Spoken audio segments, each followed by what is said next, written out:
Myst, Might, Mayhem. By Han Jung-Wheolya.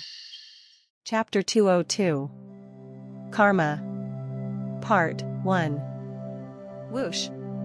Seop Chun, the third captain commander of the Heaven and Earth Society's headquarters, clicked his tongue at the fierce downpour. The rain seems to be getting heavier as we approach the riverside. He wasn't sure if crossing the river would be possible even with a large boat.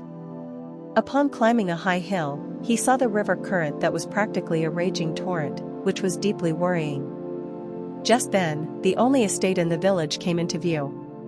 Compared to the magnificent estates in the inner city of the Heaven and Earth Society, it was utterly shabby, but it was evident that it was quite wealthy for a small riverside village. Mong Muyak looked at the estate and said, "There seem to be quite a few people inside."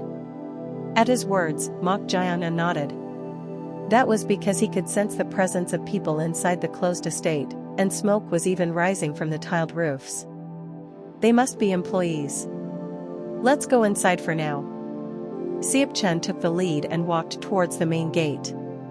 As he grabbed the door handle to knock, he noticed a plaque-like object attached next to the gate and spoke with a glint in his eyes. "My lord. What is it?" "It seems the boat owner is not an ordinary village tycoon. If not ordinary, then extraordinary? Look at this." The plaque that Seop Chun pointed to read. "Meritorious Retainer of Quelling Turmoil, 4th rank, Meritorious Retainer of Quelling Turmoil?" As Mok Jiangan read it, Mong Muyak, who had approached closely, frowned and said, "It seems the owner of this estate was a government official who had rendered meritorious service." "A government official?" "Yes. Judging from the plaque being hung right next to the main gate, he might be a government official who retired to his hometown after rendering meritorious service." "Oh my! What a day it is!" Seop Chun clicked his tongue. At the inn, they had already encountered individuals who might be related to the government or the imperial palace. If the owner of this estate was also a former government official, it would be truly ironic. Of course, unlike the reactions of these two, Mok Jiangan seemed utterly unconcerned as he said, "Does it matter whether he was a government official or not? We just need to borrow a boat and cross the river." Well, that's true. He was right about that. It was just an ironic situation. Seop Chun then grabbed the door handle and knocked on the gate. Knock. Knock. Perhaps due to the heavy rain, there was no response from inside. So Seop Chun shouted and knocked on the door. "Is anyone inside?" Knock. Knock. After knocking a few times like that, the gate opened soon after. Creak. As the gate opened, a woman in her mid-20s wearing a paper umbrella appeared, accompanied by two sturdy-looking men. Seeing them, Mok Jiangan's eyes flashed with interest. She didn't seem to be the boat owner he had heard about from the innkeeper. But she appeared to be related. Both the innkeeper and the old man named Elder Biam had mentioned that the boat owner was on the verge of death. Judging from the woman's haggard face, dark complexion, and lack of energy, she might be the boat owner's daughter. "What brings you gentlemen here at this late hour?" "Pardon us, but may we meet the owner of the estate?" The haggard-looking woman didn't answer Seop Chun's question. Instead, she glanced at the military sabers hanging from Seop Chun's waist and asked, "Forgive my presumption, but are you simply travelers seeking to cross the river? Or are you the ones who came after seeing the notice in front of the government office in the nearby county?" At the woman's words, Seop Chun furrowed his brows. They had said they came to see the owner of the estate, but the question she asked in return was strange. He understood her asking if they were travelers trying to cross the river, but he couldn't comprehend what she meant by the notice in front of the government office. A notice literally means a written request for help. Puzzled by this, Seop Chun thought it had nothing to do with them and was about to answer that it was the former. We came after seeing the notice." At that moment, Mok Jiangan abruptly interrupted Seop Chun. "My lord?" Seop Chun looked at Mok Jiangan, startled. Their purpose was simply to borrow a boat to cross the river. But if they unnecessarily said they came after seeing a notice they didn't even know about and were asked about its content? Ah. Just then, the haggard-looking woman let out a gasp, and her eyes reddened. Huh? Siap Chen couldn't understand the woman's reaction. Wasn't she suspicious? Then the woman clasped her hands together, bowed her head, and spoke in a choked voice. Thank you. I sincerely thank you for coming, even in this manner. Her reaction was as if she was desperately clinging to a straw, willing to grasp at anything. What on earth had happened for her to react like this? As he was puzzled, Mok Jianan casually asked her. We came because of the notice, but we would like to meet the master first.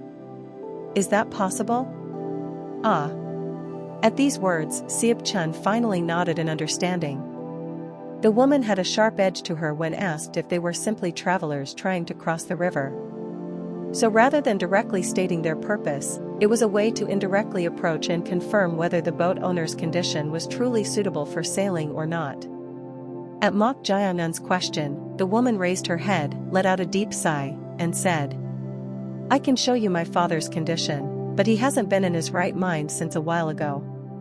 It seems to be the result of his past karma. Ah, so it was true? At her words, Siap Chen looked at Mong Muyak with troubled eyes. Mong Muyak also couldn't hide his difficulty. If they couldn't cross the river quickly, they might not be able to make it to the gathering point on time. While they were worrying about this, Mok Jianan showed interest in something else. Mok Jianan's gaze was not on the woman but behind her, or more precisely, beyond the main gate. It's trembling. The energy of a vengeful spirit could be felt from inside the estate. It was exceedingly chilling and ominous. Moreover, it seemed to have been going on for quite some time, as the entire interior of the estate was heavily stagnant, as if sinking like a boat, being engulfed by this ominous energy. That master is possessed by a water demon. So this is what it meant. It seemed the words of the old woman, the innkeeper, were not mere rumors after all. However, what was peculiar was that such ominous energy was only felt when the gate was opened. As if someone had artificially blocked it, like at the Corpse Blood Valley cliff. Oh. Is it this? Mok Jianan's gaze turned to the 6 talismans meticulously attached between the cracks of the gate. Upon seeing this, Mok Jianan immediately recognized what it was. 6 talismans 4 directions technique. Whoever did it seemed to be a fairly skilled exorcist. Considerable spell power could be felt from the talismans. They were attached not long ago. After absorbing the power of the beast inside the scroll and third-eyed, Mok Jianan's spell power had also reached a level nearly on par with Sun level diviner. He could vaguely estimate when this talisman technique was formed just by sensing the energy flowing from the talismans. Thus, it seems a skilled exorcist recently visited? At Mok Jianan's words, the woman replied with wide eyes, How did you know that? The person seems to be proficient in talisman techniques. In addition to the cracks of the main gate, they must have attached them to the back gate and the walls on the east and west sides, right? Yes. Yes. I didn't know because it was hidden by the bamboo fence, but are you perhaps an exorcist? The reason she asked this was that Mok Jianan wasn't wearing the Taoist robe that exorcists usually wore. At her question, Mok Jianan smiled and replied, My skills are insignificant, but I learned techniques from a renowned exorcist. Insignificant? At Mok Jianan's words, Siap Chen and Mong Muyak inwardly clicked their tongues. He possessed such miraculous exorcism skills that he could even reattach a severed arm, so how could he describe it as insignificant? It was unnecessary modesty.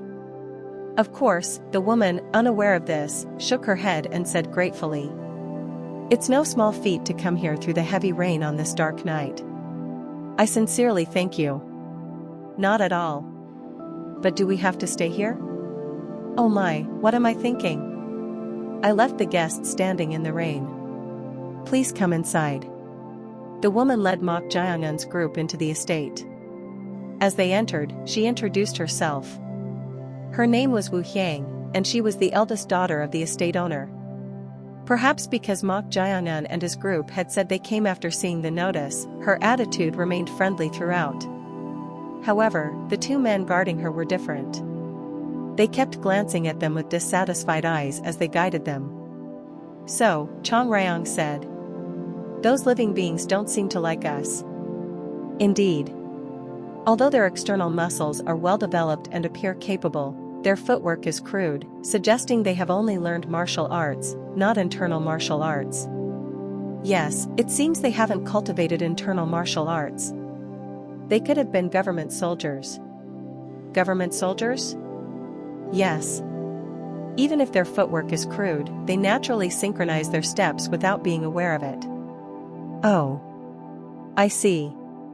The two men were walking side by side, and their steps were in unison as they moved forward. It couldn't be considered a mere coincidence, as their walking postures were also quite similar.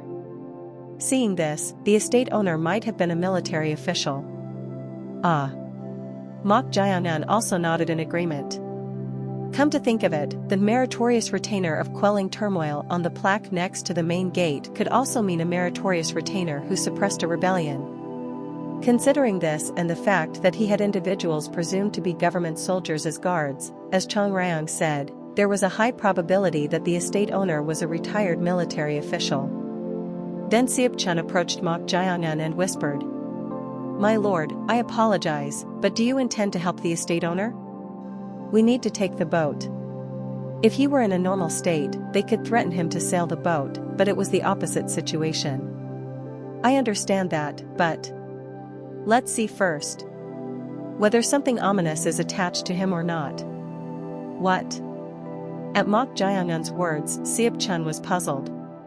He thought Mok Jayangan might be trying to help the estate owner, who was said to be on the verge of death, with miraculous exorcism techniques like when he reattached Mong Muyak's severed arm. But he suddenly mentioned checking if something ominous was attached, so he couldn't understand what he meant. So he cautiously asked, "What do you mean by that ominous thing? Something like a vengeful spirit or a malevolent ghost?" He became even more confused. Weren't vengeful spirits and malevolent ghosts closer to superstition and strangeness? He couldn't understand why his master was saying such things, but Wu Hiang, the estate owner's daughter who was leading the way, said, "The benefactors who arrived earlier after seeing the notice are guarding the main hall where my father is." The main hall? Yes, the exorcist named Yi Munhei said tonight would be the critical moment. At her words, Mok Jayangan nodded. That was because as they approached the main hall, the ominous energy became more turbulent and stronger. With this level of energy, it was definitely not low-grade. Ah. There's someone over there. Wu Hiang pointed to the front of the main hall building visible beyond the pavilion. Mok Jayangan's eyes flashed with interest upon seeing this. Huh? Under the eaves of the main hall's roof, a man was leaning against the wall, drinking from a gourd. This man was not very tall, but his muscles were so brawny and developed that he was twice the size of an ordinary person. But what was more noticeable than this was his nearly bald head with short hair and the prayer beads filled with broken eggs hanging around his neck. A monk? His attire and appearance certainly seemed like that of a monk. In a way, he even gave off a similar feeling to horse monk. Then Siep Chun spoke. "Oh my. What is he doing here? Do you know him?" Instead of Siep Chun, Mong Muyak intervened and replied, "Demon Subduing Fist Warrior, Jia Jiam Zhong." Demon Subduing Fist Warrior? It was a unique title. Demon Subduing literally meant subjugating demons. There was actually an organization that used this title, and it was none other than Shaolin Temple, known as the birthplace and center of the righteous martial arts world. Shaolin Temple had monks with various precepts and titles, and the title Demon Subduing was usually given to martial monks who cultivated both Buddhism and martial arts. Unlike the title Demon Subduing that would be fitting for martial monks who practiced Buddhism, the aura emanating from that man was rather crude and exuded a rough scent of blood. Mok Jayangan's question was quickly resolved. That man is an expelled monk from Shaolin. An expelled monk? Yes. An expelled monk. Literally, a monk who was excommunicated for violating the precepts. At these words, Mok Jayangan nodded as if he understood. Ah. It must be because of the precept against killing. The precept against killing. A monk who practices Buddhism must not kill any living being. That was no different even for a monk from Shaolin Temple, known as the center of martial arts. At Mok Jayangan's words, Mong Muyak shook his head and replied, no. He was expelled for indulging too much in alcohol. Chapter 203. Karma. Part 2. He was expelled for indulging too much in alcohol? Mok Jayangan asked in response. The reason was that it deviated from his expectations. It may be hard to believe, but that's the official reason Shaolin Temple used to expel him. At Mong Muyak's words, Mok Jayangan's eyes glimmered with interest. The expelled monk's name was Jia Jiamzhong, wasn't it? For a monk, he had a rough appearance that exuded a wild aura, but even if that wasn't the case, that man had stained his hands with a lot of blood. Mok Jayangan, sensitive to blood, could instinctively sense this. There seems to be more to it than that. At Mok Jayangan's words, this time Sib Chun clicked his tongue and said, "We're in trouble, my lord. That bald monk is one of the 3 madmen of the Central Plains." 3 madmen? He's one of the 3 people currently known as the most insane in the martial arts world. Insane, you say? At Mok Jayangan's question, Mong Muyak, the deputy chief of the sect leader's direct information department, said, although he's been quiet recently, there was a time when Shaolin was in an uproar because they released a madman due to his incomprehensible eccentric behavior. A madman. Shaolin, like other sects, severs the meridians or destroys the dantian of martial monks they expel, reclaiming their sect's martial arts. But that man still possesses the martial arts he learned from Shaolin. That's why many people in the martial arts world protested to Shaolin. Telling them to solve the problem they created? Solve the problem you created. It means the one who caused the problem should solve it. Mong Muyak nodded and said, yes. For someone like that, he seems unscathed. Indeed. I don't know why, but as the leader of the 9 great sects and the center of righteous martial arts, Shaolin should be able to subdue him, but they're simply turning a blind eye. Interesting. To the smiling Mok Jayangan, Sieb Chun said with a worried tone, my lord. I don't know why that man is here, but getting involved with him could be troublesome. Is he that unruly? He's someone who has committed eccentric acts regardless of whether they're righteous or evil sects, earning him the nickname of a madman. Moreover, I heard his martial arts are in a league of their own. In a league of their own? Yes. Although it seems like he only cultivated external energy, there are rumors that he's the only one who mastered the supreme power, which is said to have been lost hundreds of years ago even in Shaolin. Shaolin has numerous supreme cultivation methods. Most of the mind methods they possess are called top-grade methods in the martial arts world. However, when the worst catastrophe that divided the old and current martial arts world occurred, half of them were lost. Fortunately, the genuine versions of methods like the Great Vehicle Prajna Zen, Muscle Change Classic, and Marrow Washing Classic were hidden in Buddhist scriptures, allowing their lineage to be fully preserved, and other mind methods could be restored to some extent over time. However, the only thing that Shaolin couldn't restore was the supreme power and the great Zen of Bodhidharma. There was a lack of remaining materials, and it was said to be extremely difficult to learn. If he had restored it at a young age to that extent, it was no different from possessing the talent of a grandmaster-level genius. My lord. There's nothing good that can come from getting involved with that man. Why are you all like this? At that moment, Wu Hyang, the estate owner's daughter who was guiding the way, stopped and looked at them, puzzled. Mok Jayangan smiled and said, it's nothing. Then he spoke softly to Sib Chun and Mong Muyak. Just ignore it. What? Didn't you say we need to cross the river quickly, whether he mastered the supreme power or not, or whether he's a madman or not? That's true, but then does it matter who he is? With those words, Mok Jayangan walked past the pavilion as if he didn't care at all. Sieb Chun and Mong Muyak looked at each other, shrugged their shoulders with a resigned expression, and followed behind Mok Jiangun. As they passed the pavilion, the demon-subduing fist warrior Jia Jiamzhong, who was drinking from a gourd under the eaves of the roof, frantically waved his hand at the empty air. Seeing this, Sieb Chun and Mong Muyak frowned and clicked their tongues inwardly. He's indeed a madman. That's all it seemed to them. However, Wu Hiang, the estate owner's daughter, seemed accustomed to it and called out without paying any attention. Sir. Sir, these gentlemen are. Swish swish. At her call, the demon-subduing fist warrior Jia Jiamzhong waved his hand holding the gourd as if telling her not to disturb him. Then he continued his incomprehensible actions. He wildly swung his other hand in the air, which looked bizarre to anyone. However, oh, that fellow has opened his eyes. Mok Jiangun nodded slightly as if agreeing with Chong Ryang's words. Indeed.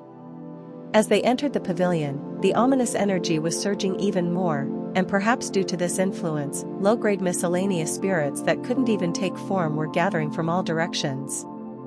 They seemed to be gathering through the earth veins and the falling rain, and although the exorcist had blocked the energy with talismans, it didn't seem to completely stop it. Woo woo woo. Hew hew hew.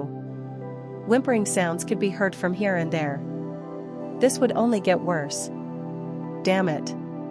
Bam bam. The demon-subduing fist warrior Jia Jiamzhong drove away the miscellaneous spirits trying to enter the building with an annoyed expression. Mok Jiangun's eyes flashed with interest upon seeing this. Did you see that? That expelled monk is quite remarkable. For someone who's not an exorcist, he can directly touch the vengeful spirits. This was the reason why both Mok Jiangun and Chong Ryang were surprised. In the case of exorcists, they could make contact with strange beings like vengeful spirits and malevolent ghosts through spell power or mediums imbued with it. However, among ordinary people, although there were occasionally those whose spiritual power awakened and opened their eyes after death, there were hardly any who could make contact with them. So there was another fellow like you, living being.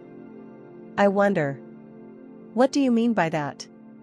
Mok Jiangun's ability to directly make contact with the dead or strange beings was closer to something innate. It could be considered an extremely exceptional case, but that expelled monk Jia Jiamzhong was making contact in a slightly different manner. The energy gathering in his hand. What about the energy? The wooden puppet that Chong Ryang resided in had difficulty sensing the energy itself. That's why she was asking Mok Jiangun, who could directly discern the energy with his eyes. The surrounding energy is temporarily gathering. What? The surrounding energy is gathering? Yes. It was clearly visible to Mok Jiangun's eyes, which had already opened the energy of the three eyes in his right eye. Although temporary, whenever the expelled monk Jia Jiamzhong swung his hand at the miscellaneous spirits, the surrounding energy gathered in his hand. That energy was completely different from what was refined through methods. It was closer to a natural form. Its energy with high purity and naturalness. Huh. Remarkable. That's undoubtedly the supreme power. The supreme power? Yes. Is it the cultivation method that Sieb Chun mentioned was lost in Shaolin? It's likely so. What is the supreme power that makes such a thing possible? How would I know? All I know is that the supreme power is one of the three final enlightenments left by Bodhidharma, who awakened to the natural principles through Buddhism.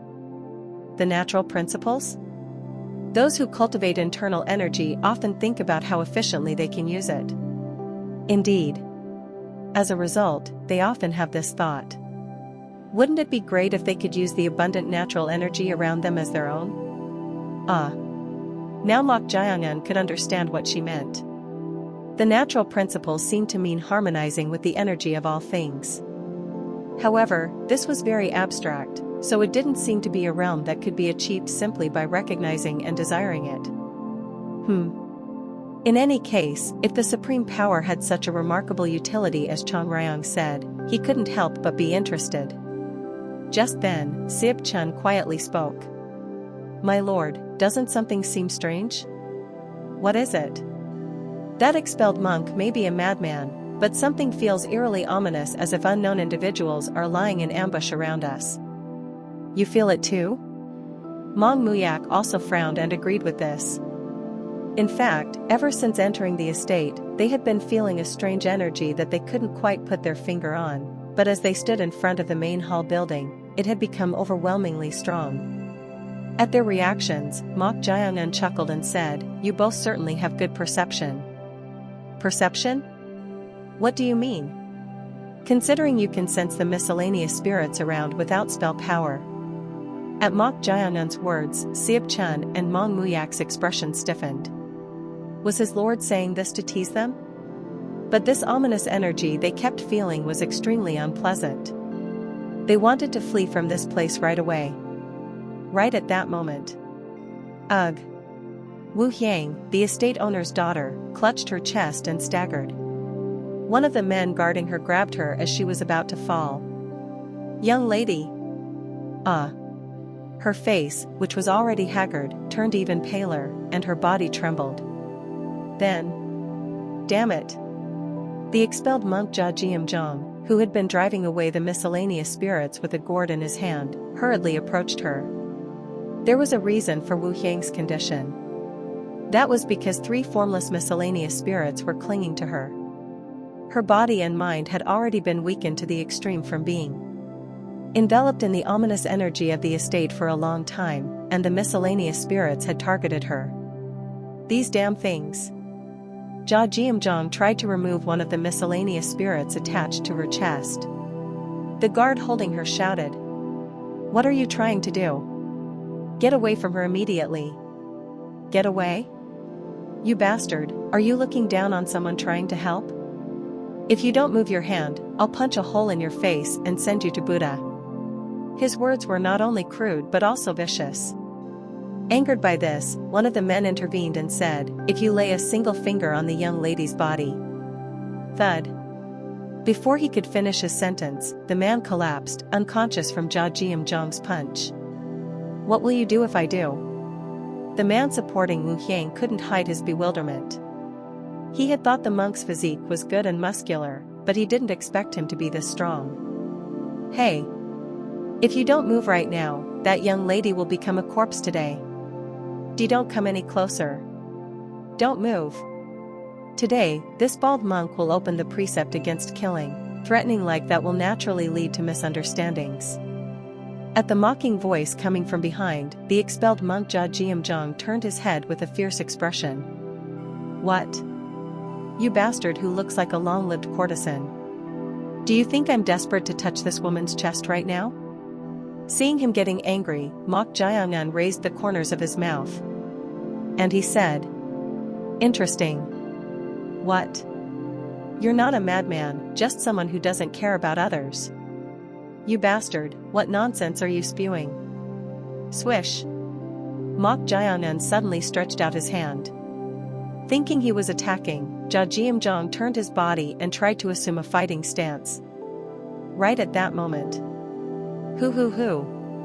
With a howling sound, something hazy brushed past and was caught in Mok Jaeyoung's hand. They were none other than the miscellaneous spirits clinging to Wu Hyang. Mok Jaeyoung, who had sucked in the miscellaneous spirits with a technique, chuckled and sizzle. He directly exterminated them with death energy. Seeing the miscellaneous spirits disappear in an instant, the expelled monk Jia Jiamjong opened his mouth with surprised eyes. What are you? What was this bastard's identity? Based on his perception, he thought they were martial artists brought by Wu Hyang, the estate owner's daughter. In fact, he had sensed energy at the peak level. But what was that just now? Not only did he pull the miscellaneous spirits with some strange technique like a vacuum, but he also exterminated them. Of course, he had to be surprised. However, Hoo. Woo. Even more miscellaneous spirits began to swarm from all directions. Their number was countless. But as the number of miscellaneous spirits increased exponentially like this, even those who weren't exorcists or had their spiritual eyes opened could sense them. Startle. What is this? Everywhere is Mong Muyak and Sib Chun looked around with puzzled expressions. Although they couldn't see anything, the surroundings were being engulfed by some ominous energy. Damn it! There are so many. They said the talismans would block the evil spirits from entering, but nonsense. The expelled monk Jia Jiamzhong hurriedly assumed a fighting stance. The surrounding energy began to gather towards him. It seemed he was about to confront the miscellaneous spirits trying to enter the main hall in earnest. At that moment, it would be a waste of time. A waste of time? Yes. It doesn't seem like a problem that can be solved by catching them one by one. No. Then do you have some brilliant idea, you bastard who looks like a long-lived courtesan? Your way of speaking isn't very pleasant. What? Let's put out the urgent fire first and fix that later. As soon as he finished speaking. Clasp. Clasp. Clasp. Mok Jiangan formed simplified hand seals with his left hand. Soldier. Fight. Tier. Array. They were the hand seals of the 9-character vitality method. Then, in an instant, an immense spell power filled the surroundings. Rumble. And then, boom. 4 huge pillars shot up from the corners around the main hall. These were created by Mok Jiangan's spell power and technique. The only one who could see this with the naked eye was the expelled monk Jia Jiamzhong, who had opened his spiritual eyes. This is... Swish. Mok Jiangan placed a talisman on his lips and muttered softly, 4 peaks linking technique. Whoosh. At that moment, the 4 pillars connected, creating a massive surface. And that surface instantly blocked the surroundings of the main hall building with spell power. In that state, Mok Jiangan raised his hand upward, then opened and closed his palm. Then, boom boom boom boom boom. The numerous miscellaneous spirits that had swarmed around the main hall couldn't withstand the vast spell power and instantly exploded. Witnessing this scene, the expelled monk Jia Jiamzhong was momentarily at a loss for words. Chapter 204. Karma. Part 3. During the time when the exiled monk Diakman of the Shaolin Temple was still a monk, his dharma name was Jia Jiamzhong. He was taken in by the current Sutra Pavilion Master, Grand Monk Gongzhan, who was one of the top 5 martial arts masters in Shaolin. Grand Monk Gongzhan, who took in Jia Jiamzhong after he lost his parents to ongoing famine and bandit attacks, highly regarded Jia Jiamzhong's martial arts talent among the children he had taken in at Shaolin and personally taught him martial arts as his direct disciple. Living up to these expectations, Jia Jiamzhong's outstanding martial prowess was recognized to the extent that he was even mentioned as a candidate for the next 10 precepts monk after just 10 years. However, despite this recognition and Grand Monk Gongzhan's repeated recommendations, Jia Jiamzhong was repeatedly excluded from the list of 10 precepts monk candidates. Grand Monk Gongzhan, who considered this unfair, raised the issue during a Dharma Council meeting. Ba. I would like to ask the abbot and all of you. Why do you keep excluding Diakman from the list of candidates whenever selecting the 10 precepts monk? It was the precepts hall master, Grand Monk Dadiak, who answered Grand Monk Gongzhan's question. Ba. As the Sutra Pavilion Master is well aware, one must not only excel in martial arts to become a 10 precepts monk, correct? Of course. However, in my judgment as the one who directly taught that child, no one has a gentler heart than him. At these words, Grand Monk Dadiak, the precepts hall master, let out a sigh and opened his mouth. Sutra Pavilion Master. Ba. Please speak. There is a difference between having an upright heart and a gentle one. Precepts hall master. You know better than anyone the unfortunate circumstances behind Diakman being called to the precepts hall several times, don't you? And that is precisely why that child is not suitable to become a 10 precepts monk who will represent Shaolin. How can you say that? Do you want me to directly mention this matter? At those words, Grand Monk Gongzhan suddenly realized his mistake. He only wanted to give his disciple, Jia Jiamzhong, a chance. However, because of this, the fact that only he, the precepts hall master, and the abbot knew within Shaolin was about to be revealed.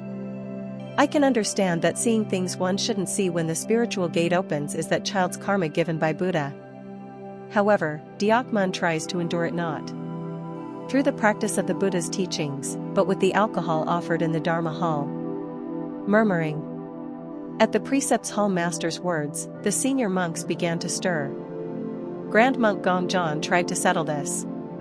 Precepts hall master, but that's... Yes. The world that child sees is different from ordinary people. How can living in a world where he sees dead spirits not be painful?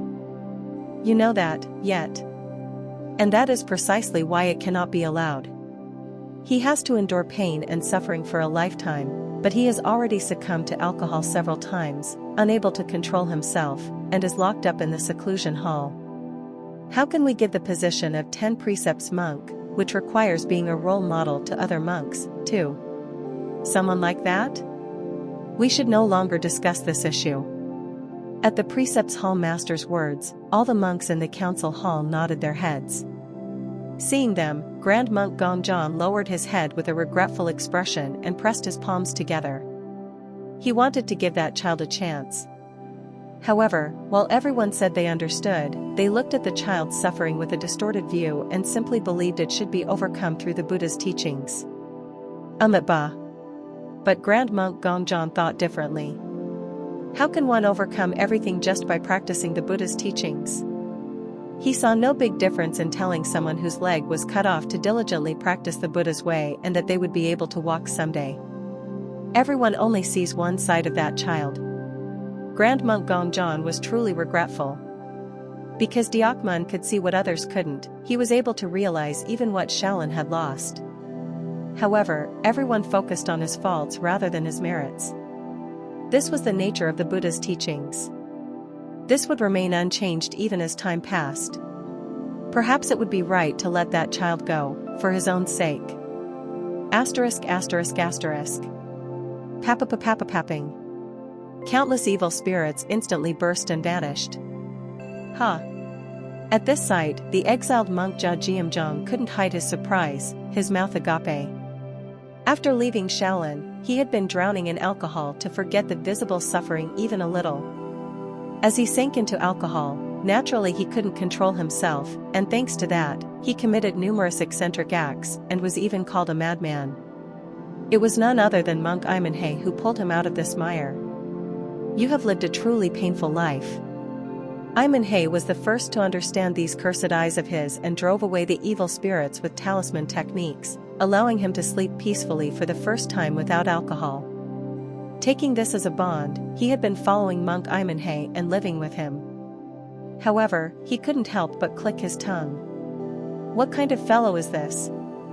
Monk Imanhei had said something like this while drinking together.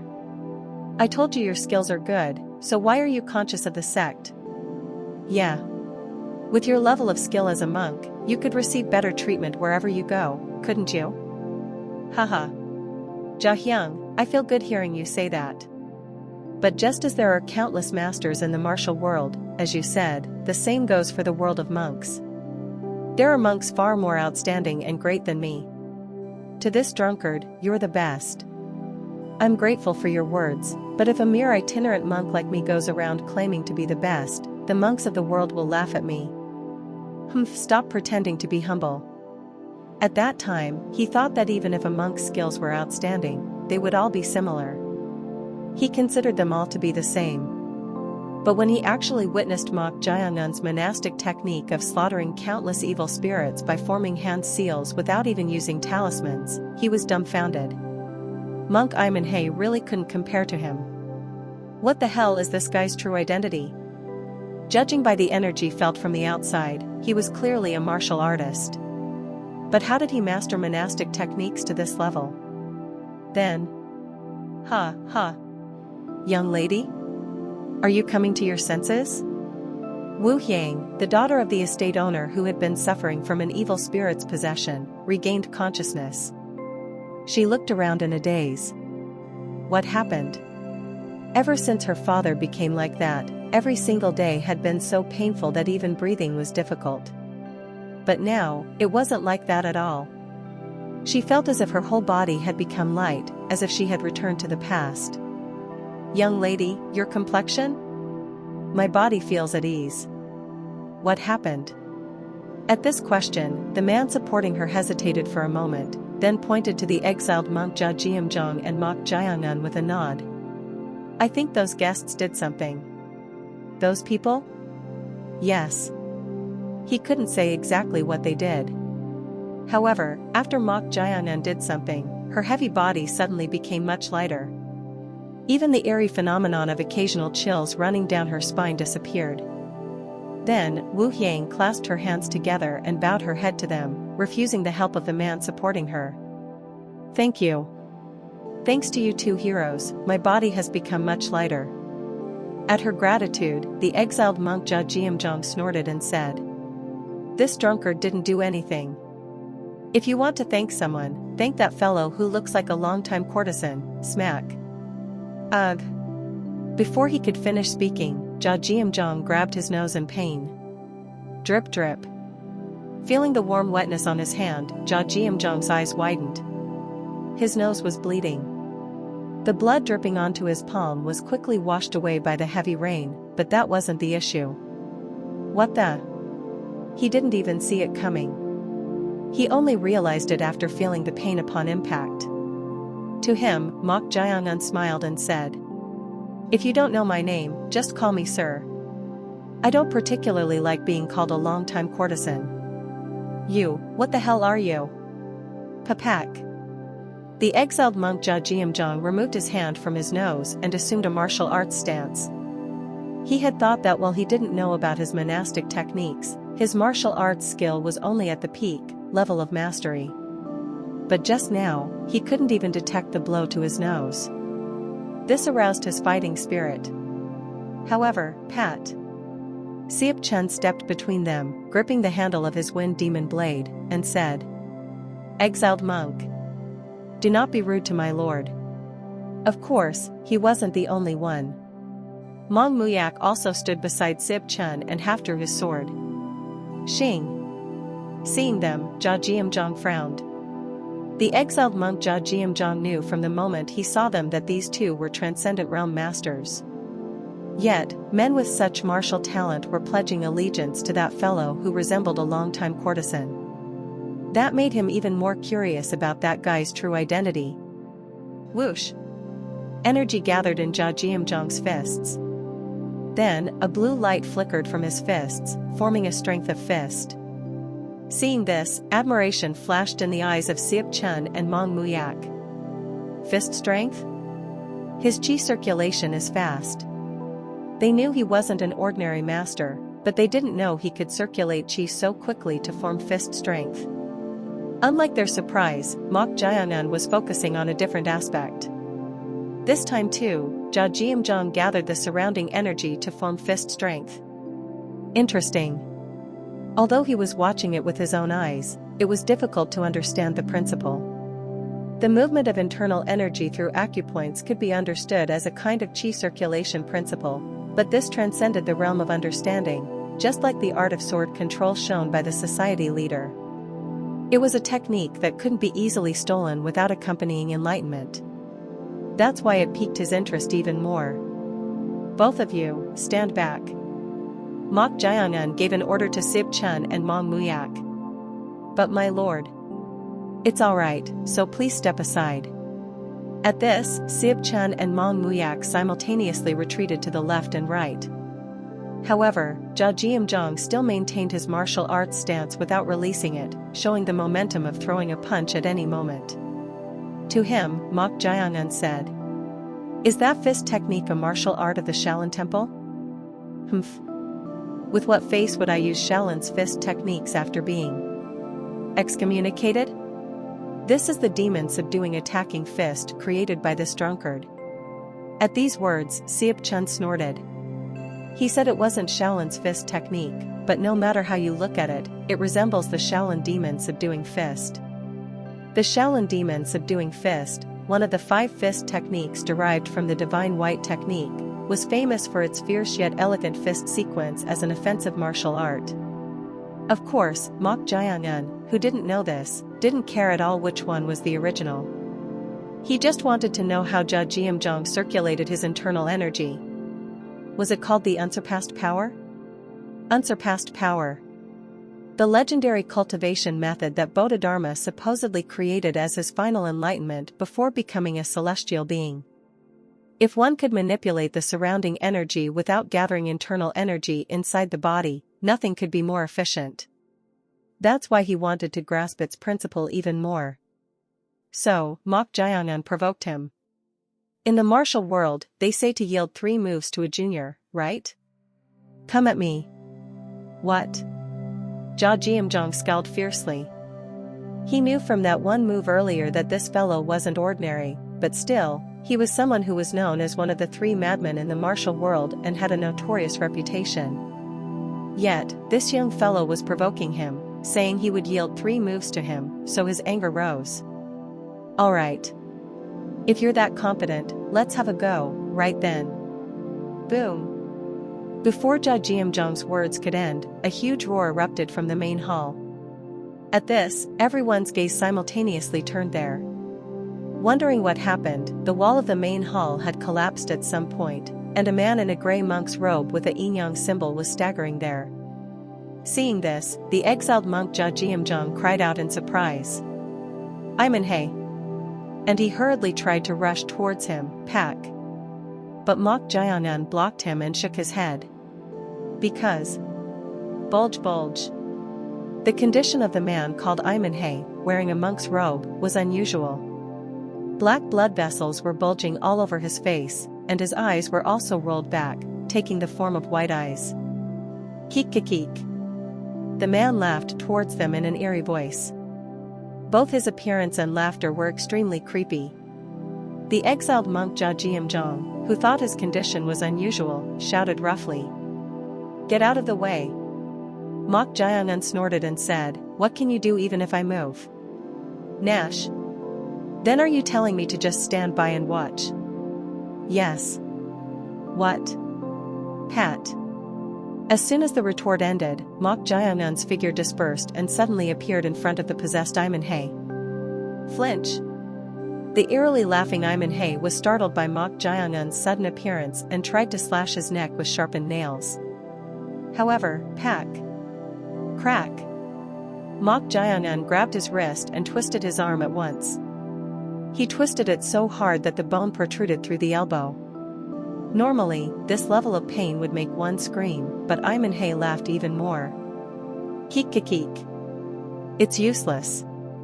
Do you think this body will feel pain from something like this? Yes. I suppose so.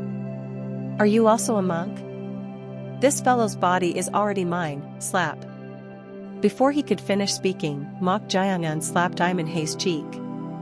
Imanhei's head turned, his eyes wide open. He felt no pain at all when his arm was broken, but that slap just now made his face burn as if it would char. "I guess this hurts, huh?" The startled entity possessing Imanhei's body turned its head. "You, who the hell are you?" Thwack. Crack. Right then, Mok Jiang'an kicked Imanhei's shin. With his shin broken, Imanhei was forced to kneel on one knee. Thud. Mok Jiang'an then slapped Imanhei's other cheek. Slap. Ugh. A scream burst out from Imanhei's mouth at the searing pain.